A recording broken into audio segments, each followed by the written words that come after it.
네, 오늘 요한복음에서는 병자를 고치시는 이야기 먼저 나옵니다. 병자를 고치시는 것이 이 병자에게서는 육체적 질병이 고침을 받는 것인데 그것은 또한 표적이기도 합니다. 예수님께서는 병을 고치시는 섭리하시는 하나님, 능력 많으시는 하나님에 대한 증거입니다. 그런데 유대인들은 안식일에 병을 고친 것 때문에 문제를 삼고 또 예수님께서 하나님을 친아버지라고 말한 것에 대해서 문제를 삼습니다. 예수님께서는 사람으로서 병을 고친 것이 아니라 하나님의 아들로서 병을 고친 것이 중요합니다.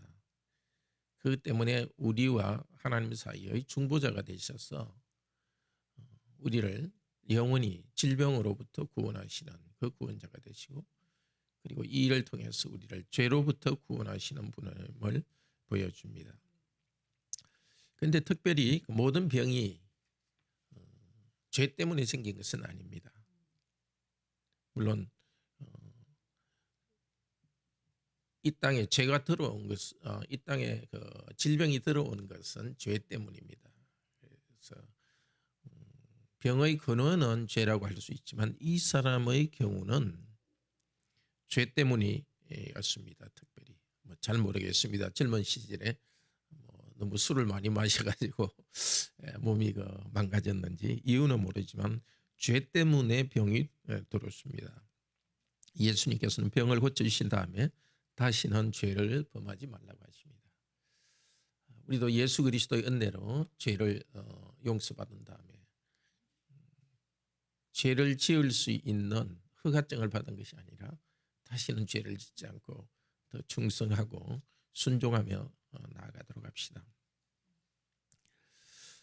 19절부터는 그 예수님을 증거하는 여러 가지에 대해서 말합니다. 첫째는 예수님 자신이 자신을 증거합니다.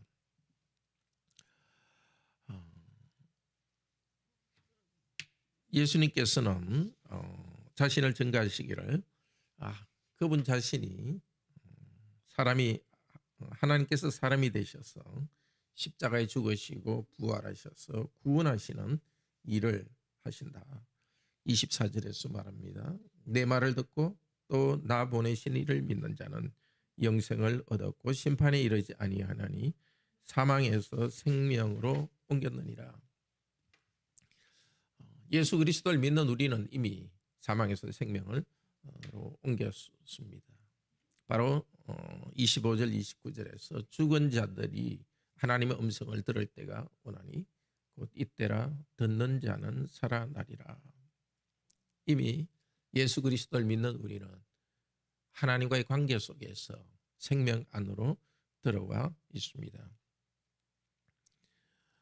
두 번째 예수님 자신이 증거하는 것은 22절 27절에서 심판하는 권세가 아들에게 있다는 것입니다.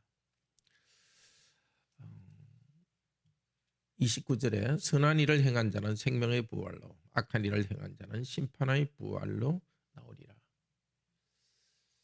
지금은 예수님께서 심판하시는 분으로 우리에게 오시지 않습니다. 구원하는 분으로 지금 이 땅에 계십니다.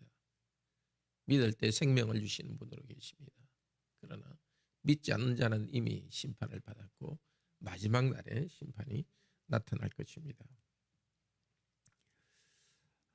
그런데 이 증거, 복음 증거가 이제 예수님에 대한 증거가 두 번째는 세례 요한이 증거하고 또 세 번째는 예수님이 하시는 일, 기적이 증거하고 또 네 번째는 하나님 아버지께서 아들을 증거하십니다. 37절에서 말합니다. 유대인들은 아버지께서 아들을 증거하는 음성을 듣지 못했습니다. 그러나 하나님 아버지께서 예수 그리스도를 그리스도라는 것을 증거합니다. 그런데 마지막으로 더 강조하는 것, 제일 중요한 것은 39절에서 47절입니다. 구약 성경이 나에 대해서 예수 그리스도에 대해서 증거한다. 그런데 너희가 성경을 믿지 않고 너희들끼리 영광을 구하기 때문에 나에게 오지 않는다고 합니다. 예를 들면 신명기 18장 15절에서도 예수님께서 말씀합니다. 하나님께서 말씀하셨습니다. 내 형제 중에서 나와 같은 선지자 하나를 너를 위하여 일으킬 것이다. 모세가 하나님의 뜻을 받들어서 말했습니다. 자기와 같은 선지자를 일으킬 것이라고 예언했습니다. 구약에서 예수님에 대한 예언들이 많이 있습니다. 그런데 유대인들은 그 성경을 보고도 예수님을 믿지도 않습니다. 너희가 성경에서 구원을 얻는 줄 알고 성경을 상고하거니와 이 성경이 곧 나에 대해서 증거하느니라. 그렇지만 너희가 서로 영광을 구하고 44절입니다. 하나님께로부터 온 영광을 구하지 아니하니 어찌 나를 믿을 수 있느냐. 우리들이 정말 돌아봐야 되겠습니다. 하나님께서 유대인처럼 우리에게 하나님 말씀을 주셨고 복음 안에서 더 그리스도와의 교제를 누리도록 하셨지만 오늘도 복음을 주시고 말씀을 듣고 있지만 자기가 영광을 취하려고 하기 때문에 하나님을 보지도 못하고 예수 그리스도와의 생생한 교제를 누리지 못하고 있지는 않은지, 하나님을 바라보아야 되는데 사람을 바라보고 있지는 않은지, 그래서 그리스도와의 만남이 흐려지고 있지 않은지 오늘도 돌아보면서 우리 자신의 부족함이 있으면 회개하도록 합시다. 앞쪽에 예수님께서는 그리스도를 믿을 때 바로 믿는 순간 부활의 새 생명의 은혜를 누리고 또 심판하는 권세가 아들에게 있다고 말씀하셨습니다. 이 복음 말씀, 예수님께서 하신 말씀 19절, 24절, 25절에서 내가 진실로 진실로 너희에게 이르노니, 예수님께서는 말씀하셨고 지금도 이 성경을 통해서 말씀하시고 또 주일 예배 또 말씀하십니다. 교회로서는 예수님께서 내가 너에게 이르노니 말씀하셨던 말을 그대로 반복해서 전하는 것이 중요합니다. 교회에서 그 말씀을 전할 때에 우리가 또 읽을 때 성령께서 우리에게 일하셔서 죽음과 어둠의 세력에 순간순간 눌리는 우리들을 다시 일으키셔서 생명으로 인도할 것입니다. 함께 기도합시다.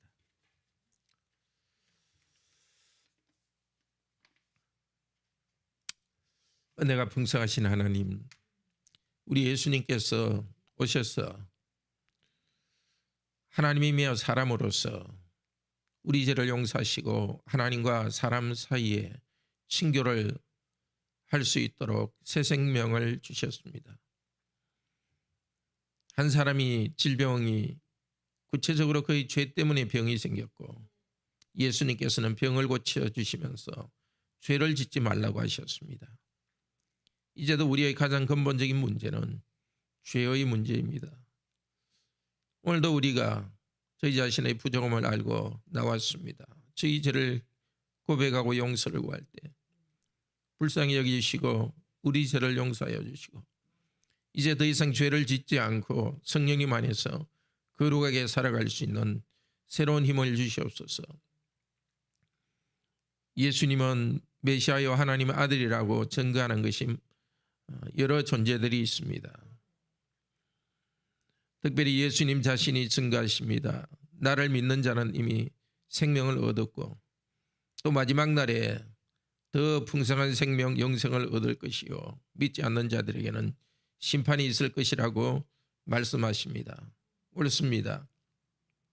또한 이 예수님께서 하신 말씀을 우리가 들을 때에 영생을 얻는데 우리가 서로 영광을 구하기 때문에 자신의 명예를 구하고 예수님을 바라보지 않기 때문에 영생을 얻지 못하는 사람이 있고 우리도 주신 생명을 풍성히 누리지 못할 때가 있습니다.